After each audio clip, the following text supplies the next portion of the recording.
ನಮಸ್ಕಾರ ಸ್ನೇಹಿತರೆ, ನಮ್ಮ ಚಾನಲ್ಗೆ ಮತ್ತೊಮ್ಮೆ ನಿಮಗೆಲ್ಲರಿಗೂ ಆತ್ಮೀಯವಾದ ಸ್ವಾಗತ. ಒಂದು ಮನೆಯ ಯಶಸ್ಸಿಗೆ ಗಂಡು ಮತ್ತು ಹೆಣ್ಣು ಇಬ್ಬರು ಮುಖ್ಯ. ಮನೆಯ ಯಜಮಾನ ಹೊರಗಡೆ ಕಷ್ಟಪಟ್ಟು ಸಂಪಾದಿಸಿದರೆ ಮನೆಯ ಯಜಮಾನಿ ಮನೆಯನ್ನು ಮತ್ತು ಕುಟುಂಬವನ್ನು ಚೆನ್ನಾಗಿ ನಿಭಾಯಿಸುತ್ತಾಳೆ. ಅವಳು ಬೆಳಗ್ಗೆ ಎದ್ದಾಗಿನಿಂದ ರಾತ್ರಿ ಮಲಗುವವರೆಗೂ ತನ್ನ ಕುಟುಂಬದ ಸುಖ ಮತ್ತು ಸಮೃದ್ಧಿಗಾಗಿ ಶ್ರಮಿಸುತ್ತಾಳೆ.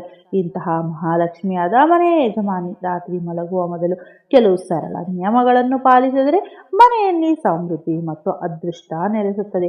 ಮನೆಯ ಯಜಮಾನಿಯ ಈ ಚಿಕ್ಕ ಪ್ರಯತ್ನಗಳು ಇಡೀ ಕುಟುಂಬಕ್ಕೆ ಐಶ್ವರ್ಯವನ್ನು ಮತ್ತು ಸಮೃದ್ಧಿಯನ್ನು ತರುತ್ತದೆ.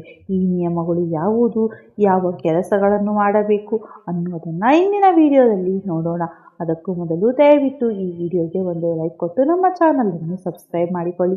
ಮನೆ ಕೆಲಸ ಮುಗಿದ ನಂತರ ಮನೆಯ ಯಜಮಾನಿ ಕನಿಷ್ಠ 2 ಲಂಗವನ್ನು ಸುತ್ತಿ ಮಲಗಿದರೆ ಅದರ ಹೊಗೆಯಿಂದ ಕೂಡ ಮನೆಯಲ್ಲಿ ನಕಾರಾತ್ಮಕ ಶಕ್ತಿಗಳು ದೂರವಾಗುತ್ತವೆ. ಇದು ಮನೆಯ ಸದಸ್ಯರ ಆರ್ಥಿಕ ಮತ್ತು ದೈಹಿಕ ಆರೋಗ್ಯವನ್ನು ಸುಧಾರಿಸಲು ಸಹಾಯ ಮಾಡುತ್ತದೆ. ಮನೆಯ ಯಜಮಾನಿ ರಾತ್ರಿ ಮಲಗುವ ಮುನ್ನ ಪ್ರತಿ ಕೋಣೆಯಲ್ಲಿಯೂ ಕರ್ಪೂರವನ್ನು ಹಚ್ಚಿ ಅದರ ಹೊಗೆಯನ್ನು ಎಲ್ಲ ಮೂಲೆಗೂ ಹರಡಬೇಕು. ಕರ್ಪೂರದ ಹೊಗೆ ಮನೆಯಲ್ಲಿ ನಕಾರಾತ್ಮಕ ಶಕ್ತಿಯನ್ನು ತೆಗೆದು ಸಕಾರಾತ್ಮಕತೆಯನ್ನು ಹೆಚ್ಚಿಸುತ್ತದೆ.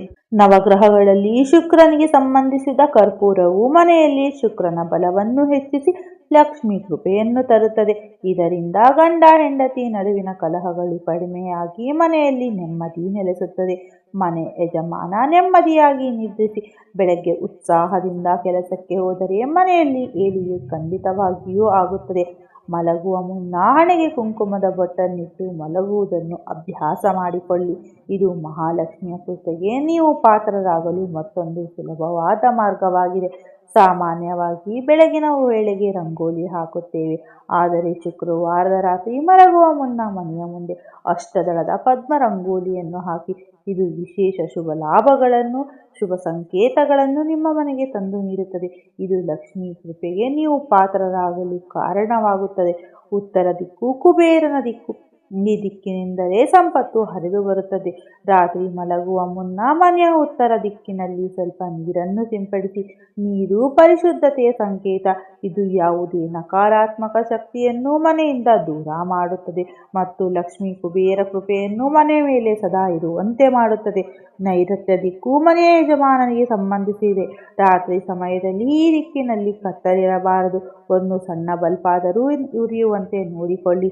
ಇದರಿಂದ ಆರ್ಥಿಕ ಸಮಸ್ಯೆಗಳು ಬಂದರೂ ಅವುಗಳಿಂದ ಹೊರಬರಲು ದಾರಿ ಸಿಗುತ್ತದೆ. ಪ್ರತಿ ಸೋಮವಾರ ರಾತ್ರಿ ಮಲಗುವ ಮುನ್ನ ಒಂದು ಗಾಜಿನ ಪಾತ್ರೆಯಲ್ಲಿ ನೀರನ್ನು ಹಾಕಿ ಅದಕ್ಕೆ ಸ್ವಲ್ಪ ಕಲ್ಲುಪ್ಪು, ಅರಿಶಿನ ಮತ್ತು ಕುಂಕುಮ ಹಾಕಿ ಯಾರಿಗೂ ಕಾಣದ ಜಾಗದಲ್ಲಿ ಇಡಿ.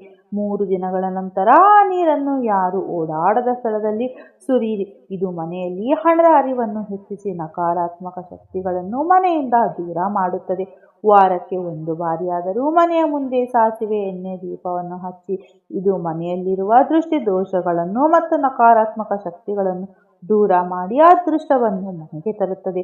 ಮಲಗುವ ಮುನ್ನ ಓಂ ಶ್ರೀಂ ನಮಃ, ಓಂ ಶ್ರೀಂ ನಮಃ, ಓಂ ಶ್ರೀಂ ನಮಃ ಎಂದು 3 ಬಾರಿ ಹೇಳಿಕೊಂಡು ನಿದ್ರಿಸಿ. ಇದು ಮಹಾಲಕ್ಷ್ಮಿ ಅನುಗ್ರಹ ಪಡೆಯಲು ಸಹಾಯ ಮಾಡುತ್ತದೆ ಮತ್ತು ಕುಟುಂಬದ ಸದಸ್ಯರಿಗೂ ಅದೃಷ್ಟವನ್ನು ತರುತ್ತದೆ. ರಾತ್ರಿ ದೇವರ ಕೋಣೆಯಲ್ಲಿ ಕತ್ತಲು ಇರದಂತೆ ನೋಡಿಕೊಳ್ಳಿ. ಸಂಜೆ ಬೆಳಗಿಸಿದ ದೀಪ ಆರಿದ ನಂತರವೂ ಒಂದು ಚಿಕ್ಕ ಬಲ್ಬ್ ಉರಿಯುವಂತೆ ಮಾಡಿ. ಯಾವ ಮನೆಯಲ್ಲಿ ರಾತ್ರಿ ದೇವರ ಕೋಣೆಯಲ್ಲಿ ಬೆಳಕು ಇರುತ್ತದೆಯೋ ಅಲ್ಲಿ ಲಕ್ಷ್ಮಿ ಅಂಶ ಸದಾ ಇದ್ದೇ ಇರುತ್ತದೆ. ಹುಣ್ಣಿಮೆಯ ದಿನ ರಾತ್ರಿ ಮಹಾಲಕ್ಷ್ಮಿ ಸಂಚಾರ ಮಾಡುತ್ತಾಳೆ ಎಂಬ ನಂಬಿಕೆ ಇದೆ. ಆದ್ದರಿಂದ ಹುಣ್ಣಿಮೆಯ ರಾತ್ರಿ ಮನೆಯ ಮುಂದೆ ರಂಗೋಲಿ ಇದ್ದರೆ ಮಹಾಲಕ್ಷ್ಮಿ ನಿಮ್ಮ ಮನೆಯನ್ನು ಪ್ರವೇಶಿಸಿ ಅದೃಷ್ಟವನ್ನು ತರುತ್ತಾಳೆ. ಈ ಸರಳ ನಿಯಮಗಳನ್ನು ಪಾಲಿಸುವುದರಿಂದ ಮನೆಯ ಯಜಮಾನಿ ತನ್ನ ಮನೆಯಲ್ಲಿ ಸ್ಥಿರ ಲಕ್ಷ್ಮಿ ಮತ್ತು ಅಷ್ಟಲಕ್ಷ್ಮಿಯರ ಕೃಪೆಗೆ ಪಾತ್ರರಾಗಬಹುದು. ಈ ಮಾಹಿತಿ ನಿಮಗೆ ಇಷ್ಟವಾಗಿದ್ದರೆ ದಯವಿಟ್ಟು ಜೈ ಮಹಾಲಕ್ಷ್ಮಿ ಎಂದು ಕಮೆಂಟ್ ಮಾಡಿ ಮತ್ತು ಈ ವಿಡಿಯೋವನ್ನು ಎಲ್ಲರೊಂದಿಗೂ ಹಂಚಿಕೊಳ್ಳಿ. ಮುಂದಿನ ವಿಡಿಯೋದಲ್ಲಿ ಮತ್ತೊಂದು ವಿಶೇಷ ಮಾಹಿತಿಯೊಂದಿಗೆ ಭೇಟಿಯಾಗೋಣ. ಧನ್ಯವಾದಗಳು.